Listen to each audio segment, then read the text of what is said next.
오늘 말씀의 제목은 당신의 말로 무엇을 드러냅니까? 라는 제목을 잡았습니다. 사랑하는 성도 여러분, 올 한 해를 지나가면서 우리 공동체에게 무엇을 주의해야 하고 무엇을 잘해야 될까라는 생각을 하면서 기도를 하는데 말이라고 생각이 났습니다. 우리가 하는 말.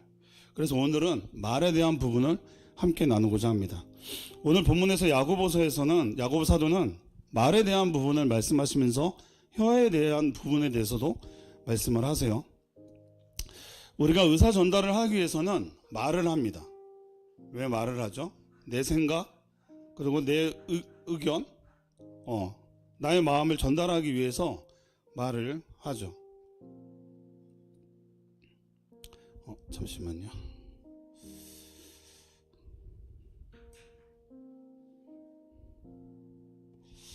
그런데 그 말 속에는 진심이 있을 수도 있고 또 거짓이 있을 수도 있습니다. 여러분은 어떻게 말을 하시나요?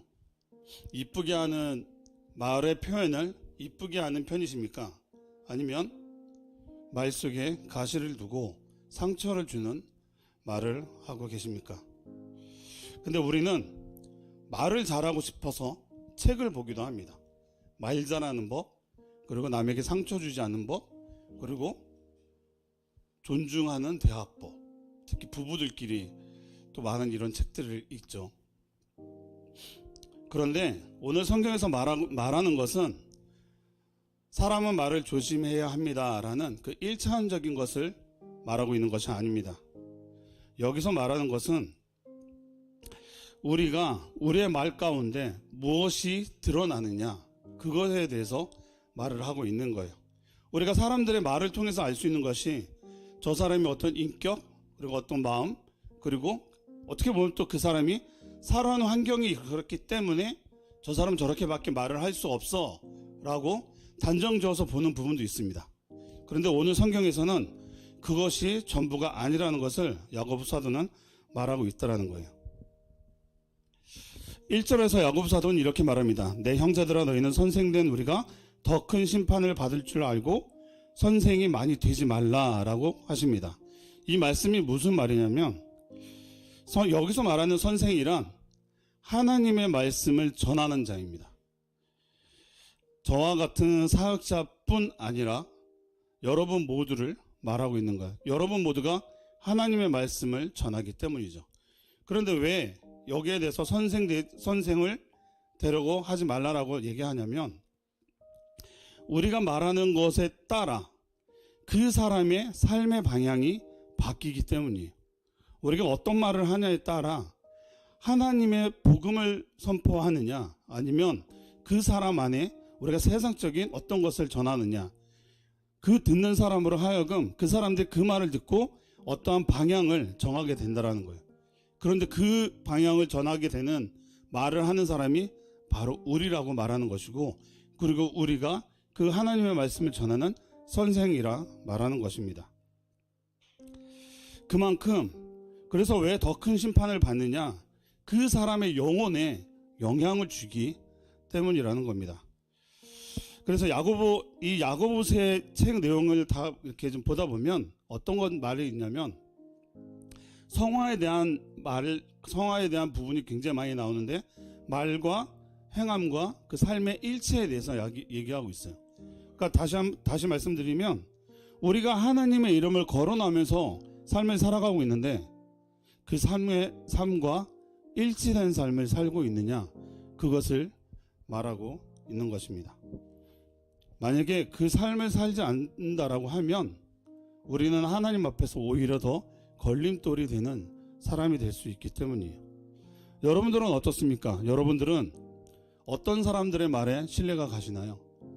말과 행동이 다른 사람입니까? 아니면 말과 행동이 같은 사람입니까? 당연히 말과 행동이 같은 사람입니다. 그런데 재밌는 것이 뭐냐면 말과 행동이 같지 않아도 나에게 유익한 말, 나에게 맞는 말을 하는 사람에겐 또 그 말을 믿는다라는 거예요. 그래서 우리는 말에 대한 분별력을 성령 안에서 가져야 합니다. 그러면 여러분은 어떤 말들을 전하고 계십니까? 세상에서, 교회 안에서, 공동체 안에서 여러분은 어떤 말을 전하고 있으십니까? 하나님의 사랑을 전하고 있습니까? 아니면 하나님의 사랑과 멀리하는 말을 하고 있습니까?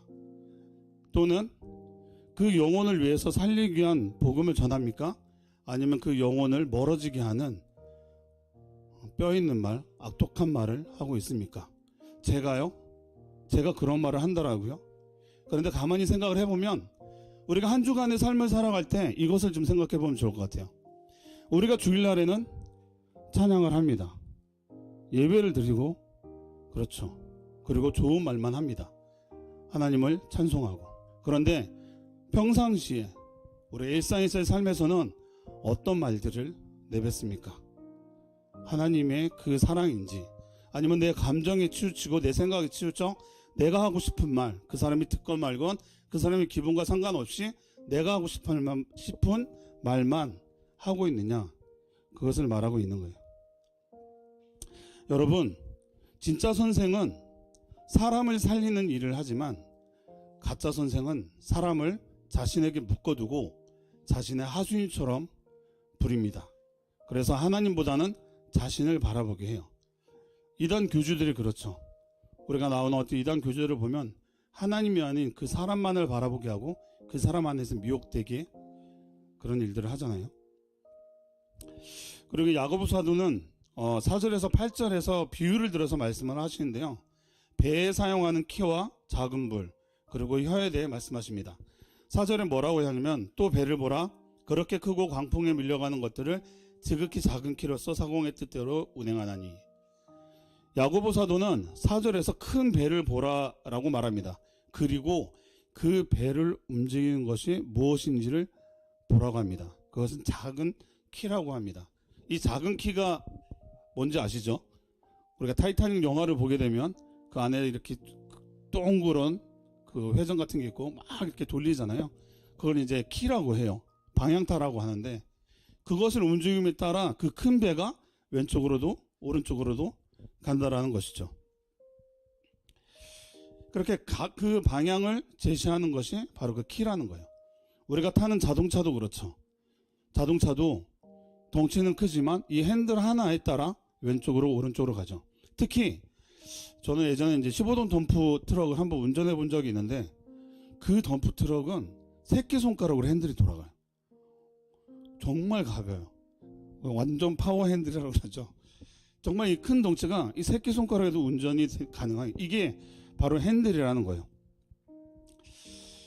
그래서 여기서 말씀하는 것은 무엇을 얘기하느냐, 그러니까 우리가 이 한 사람의 이 작은 말이 그 사람의 어떤 인생을 바꾸는, 그 큰 방향을 바꾸는 그런 일을 한다라는 거예요. 예수님이 행하신 일을 보면 알 수 있죠. 사마리아 여인에게 건넨 한마디, 그리고 죽은 나사로에게 건넨 한마디, 그리고 많은 병자들에게 건넨 한마디, 그리고 마지막까지 십자가에 매달리시면서 그 옆에 있던 죄수에게 건넨 한마디, 그 한마디가 그 사람들의 인생을 다 바꿨다는 겁니다. 사랑하는 성도 여러분, 그래서 많은 사람들이 인생을 움직이는 것은 우리가 생각하는 것보다 훨씬 작을지도 모르는 우리들의 순종, 우리들의 말 한마디라는 거예요. 그 사람이, 그 말이 영적인 것이라면 그 사람의 방향을 바꿨을 거고, 그 말이 복음이라면 사망에서 생명으로 옮기는 그 일을 한다는 겁니다. 그래서 키를, 이 작은 키를 누가 잡고 있느냐가 굉장히 중요합니다. 여러분, 폭풍 속에서도 하나님이 그 키를 잡고 계시면 그 배는 안전하게 목적지까지 갑니다.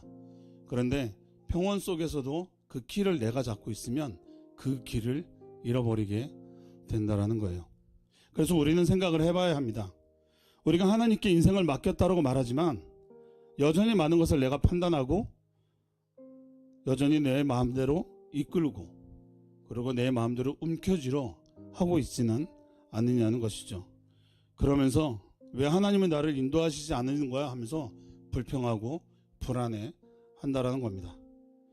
여러분, 하나님은 큰 것을 요구하지 않습니다. 작은 키, 그것을 내게 건네주렴, 나에게 맡기렴, 그것을 원한다는 거예요.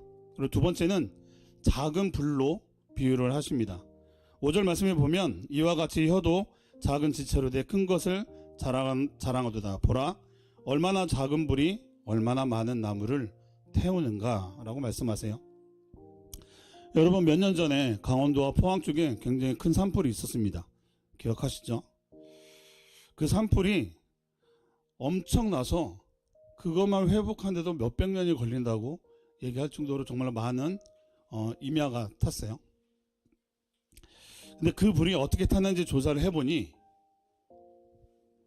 담배꽁초 하나, 무심코 지나가다 던진 담배꽁초 하나, 그리고 그는 늘 했던 그 소각, 그 농촌에서 그 소각 하나의 그 작은 불씨가 옮겨 붙어서 그 큰 산불이 일어나서 큰 손실이 있었다는 거예요. 그러니까 생각을 해보면 여기에 성량이 있어요. 이 성량 하나를 갖고 우리가 할 수 있는 것이 무엇이 있을까요? 생일에 작은 초에 불을 붙일 수도 있죠. 그리고 전기가 정전되면 양초를 꺼내서 불을 붙일 수도 있습니다. 그리고 캠핑을 가면 장작에 불을 붙이는 도구로 써지겠죠. 그런데 똑같은 성냥 하나라도 이 성냥의 불을 건조된 나무 잎에 붙이면 어떻게 될까요?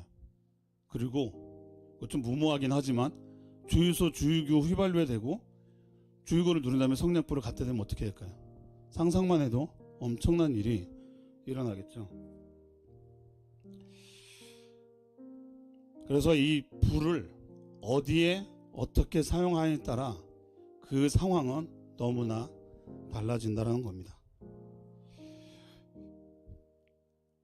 그런데 문제는 불이 문제가 아니죠. 그 불을 어디다 놓느냐가 문제인 것입니다. 그래서 같은 말이라도 어떤 상황 속에서 어떤 사람에게 어떤 마음으로 전하느냐에 따라 그 말이 생명이 되기도 하고 그 사람을 죽음에 이르기도 한다라는 거예요. 우리는 이렇게 말할 때가 있습니다. 나는 그런 의도로 말한 게 아니야 라고 말할 때가 있습니다. 산불을 낸 담배꽁초를 버린 사람을 붙잡아서 얘기를 하면 뭐라고 할까요? 내가 그 산불을 태우려고 던진 건 아니야 라고 말할 수 있죠.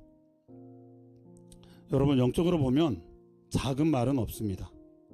하나님 앞에서는 모든 말이 씨앗이 됩니다. 어떤 말은 위로의 씨앗이 되고 어떤 말은 상처의 씨앗이 됩니다. 그래서 어떤 말은 믿음을 살리고 어떤 말은 영혼을 무너뜨린다는 거예요. 영적 타락도 마찬가지입니다. 영적 타락도 보면 우리에게 가진 어떤 작은 틈을 보일 때 그 일들이 시작된다는 거예요.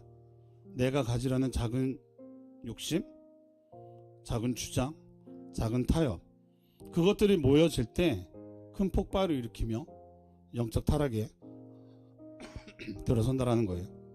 그러니 작은 것 하나 소홀히 하지 말고 하나님을 가로막는 작은 것 그 어떤 것도 허용하지 말고 우리는 다 하나님 앞에 드려야 한다라는 겁니다. 그리고 마지막으로 우리 입에 있는 혀에 대해 말씀하고 계세요. 여러분, 혹시 혀의 무게가 얼마나 되는지 혹시 아시나요? 좀 궁금했어요. 왜 이렇게 혀에 대해서 말씀을 하실까? 근데 혀의 무게는 일반적인 통상적으로 사람의 혀는 10cm 정도 된다라고 해요. 그리고 남자는 저는 좀 더 나갈 수도 있을 것 같긴 한데 평균 계란 2개 정도의 무게, 그리고 여자는 한 75g, 1개 반 정도가 이 혀의 무게라고 합니다. 그럼 가장 무거운 혀는 뭘까 해서 이렇게 좀 알아보니 집사님 아세요? 네, 대왕고래라고 해요. 네, 흰수염고래라고 많이 하죠. 그 혀의 무게가 2.7톤에서 최대 4톤까지 간다라고 해요. 그럼 뭐 우리가 생각하는 혀 하면 기린이 좀 생각나잖아요. 그럼 기린의 혀의 길이는 얼마나 될까 이렇게 좀 이렇게 알아보니까 한 40에서 50cm 정도 혀의 길이가 된다라고 해요. 근데 이 혀는 어떻게 보면 우리의 어떤 작은 일부분이죠. 작은 일부분인데 너무나도 큰 기능을 하고 있다는 거예요. 근데 여러분이 이게 작다고 해서 우리에게 혀가 없다고 생각해 보세요. 무엇으로 맛을 느끼며 어떻게 발음을 할 것이며, 그렇죠? 상상이 되시죠? 근데 야고보서는 6절에서 굉장히 매우 강한 표현을 씁니다. 혀는 곧 불이요 불의의 세계라. 이 말은 혀가 단순히 죄를 짓는 도구가 아니라 죄의 세계에 들어가는 통로라는 뜻입니다. 좀 전에서 불에 대해서 살펴봤지만 불을 어떻게 사용하느냐에 따라 그 역할이 달라진다고 말씀드렸잖아요. 그 작은 불을 방화에 쓰게 되면 범죄가 되지만 그 작은 불을 겨울의 새벽 시장에 모닥불에 쓰게 되면 그 일을 하는 노동자들에게 따뜻한 온기를 전해주는 그런 일들을 하게 되죠. 그리고 우리가 전하는 말은 그냥 우연히 나오지 않는다는 거예요. 그럼 어떻게 나오느냐? 말은 마음에서 올라옵니다. 마음에 담아두고 있던 것들이 올라온다는 거예요. 그래서 우리는 가끔 이러죠. 홧김에 그랬어요. 묵해서 한 말이에요 라고 말하지만 그 마음 가운데 담아두고 있던 말이 튀어나오게 된다는 거예요. 그래서 혀는 곧 불이요라는 말은 혀 자체가 불이라는 것이 아니라 불처럼 번지고 불처럼 통제되지 않고 불처럼 모든 것을 태울 수 있는 힘을 가졌다는 겁니다. 다시 말해 작은 말 한마디가 관계를 태우고 공동체를 무너뜨리고 한 사람의 인생을 죄로 만들 수 있다는 거예요. 그래서 우리는 생각해 봐야 합니다. 내가 무심코 던진 그 말이 어떤 누군가의 마음을 태운 불씨로 사용되지는 않았는지 말이죠. 그래서 나는 말하기 전에 기도하는가? 아니면 말한 뒤에 후회하는가? 생각해 봐야 합니다.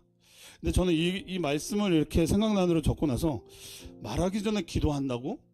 라는 생각이 갑자기 들더라고요. 그래서 아내하고도 잠깐 얘기를 했는데 어떻게 말할 때마다 계속 기도하고 하나님 저 이 말할 거야 그래서 이렇게 할 수는 없잖아요. 근데 이 야고보서의 이 말씀을 계속 묵상하다 보니 드는 마음은 기도를 하기 전에 말을 해야 된다는 것을 말하는 건 우리 마음 가운데 늘 하나님의 그 마음이 있게 되면 그런 말이 나올 수밖에 없다라는 거예요. 우리 마음속에 뒤에서도 살펴보겠지만 쓴물만 가득하면 그냥 그 말은 우리의 어떤 일상적인 말은 쓴물밖에 나올 수 없다라는 겁니다. 그래서 오늘 말씀 10절에서 11절에 이렇게 말하고 있어요. 한 입에서 찬송과 저주가 나온도다. 내 형제들아 이것이 마땅하지 아니하니라. 샘이 한 구멍으로 어찌 단물과 쓴물을 내느냐. 한 입에서 찬송과 저주가 나오니라. 우리의 입을 조심하라는 것을 말하고 있습니다. 우리가 입은 하나인데 그곳에서 찬송과 저주가 나온다는 거예요.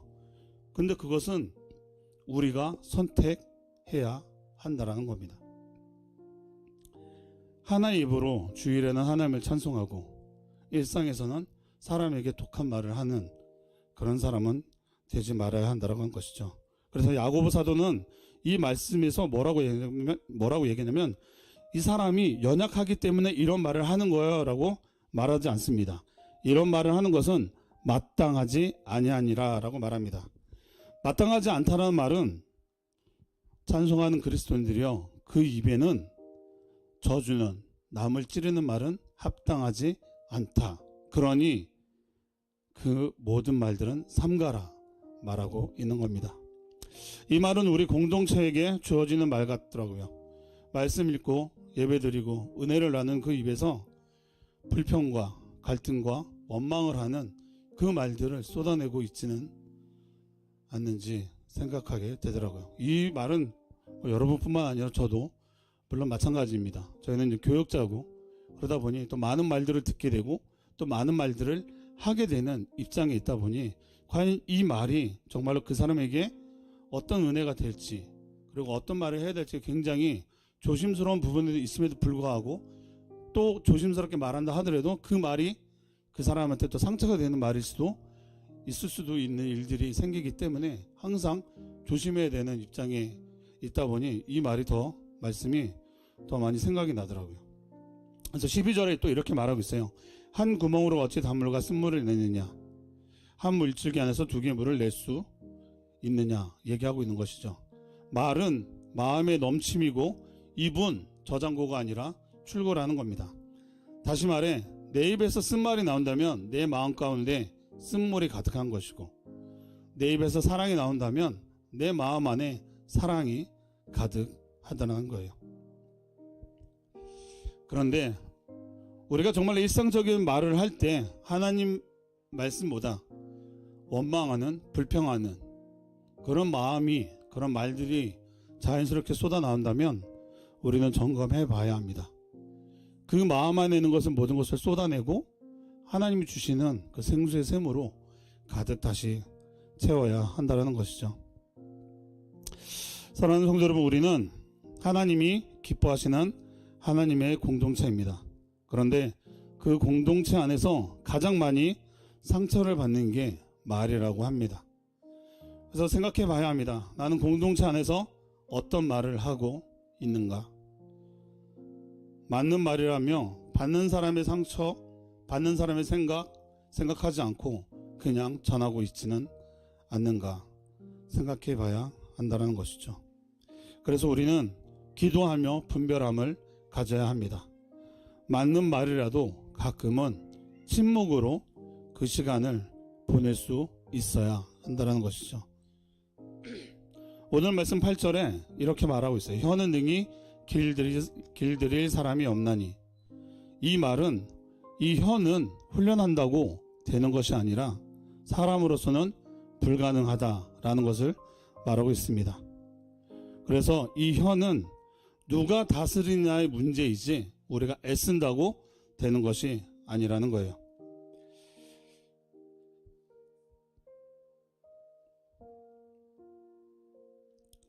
그래서 우리의 마음 가운데 사랑이 가득하면 사랑이 나올 것이고 불평이 가득하면 불평이 나오겠죠. 여러분들은 우리 공동체에게 어떤 말을 하고 있습니까?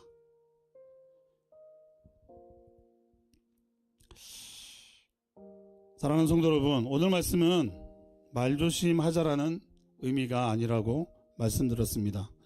우리가 하는 말이 한 생명을 살릴 수도 있고 죽일 수도 있다는 것을 알아야 하고, 우리가 해야 하는 말은 성령님이 인도하시는 그 말을 해야 한다는 것을 말씀드리고 있는 거예요. 그래서 우리 올 한 해 살아갈 때 우리 공동체 안에서 남을 아프게 하는 말이 아니라 하나님이 기뻐하시는 말, 찬송하는 입, 예수 그리스도를 드러내는 그런 말들을 나누며 살아가기를 원합니다. 그래서 우리 잠언에 보게 되면 이 말에 대해서 말씀이 몇 구절 있어서 그것을 좀 읽어드리고 마무리를 하겠습니다. 잠언 4장 23절에서 24절인데요. 제가 읽어드릴게요. 모든 지킬 만한 것 중에 더욱 내 마음을 지키라. 생명의 근원이 이에서 남이니라.